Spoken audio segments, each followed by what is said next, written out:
देखें आप बैठे हुए हैं, मैं चैलेंज करता हूँ किसी चौराहे पे मुझे नशई दिखा दें।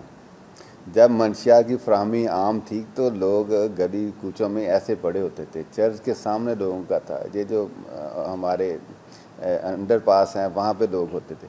किसी जगह पे आपको नशई नहीं मिलेगा। ये इस बात की इंडिकेशन है कि उस तरह से प्रेवलेंस नहीं है ड्रग की जिस तरह से आज से 3 साल पहले थी। बाकी ये जो मंशियात अगर ना पकड़ी जाती, किसी जगह तो इसने जाना था, बिकना था, तो इसी तरह की जो कार्रवाइयाँ हैं टारगेट होती रहेंगी। इंशाल्लाह हम इसकी जो दस्तयाबी है और वो हमारा टारगेट है उसको हम कम करेंगे। देखें आपने सोशल मीडिया पे भी देखा होगा, जो ही हमें इतला मिलती है फौरी तौर पे FIR होती है और रेड्स होते हैं। एक आदमी जो है मुल्ज़म है वो गिरफ़्तार हो जाता है, 2 बेल पे चले जाते हैं। अब एक आदमी ने पुलिस के सामने सरेंडर कर दिया, 2 ने अदालत के सामने सरेंडर कर दिया, केस मजबूत है उसका। जो ही हेयरिंग होगी इंशाल्लाह हम उसकी बेल कैंसिल करेंगे और कैफ़े किरदार तक पहुंचाएंगे।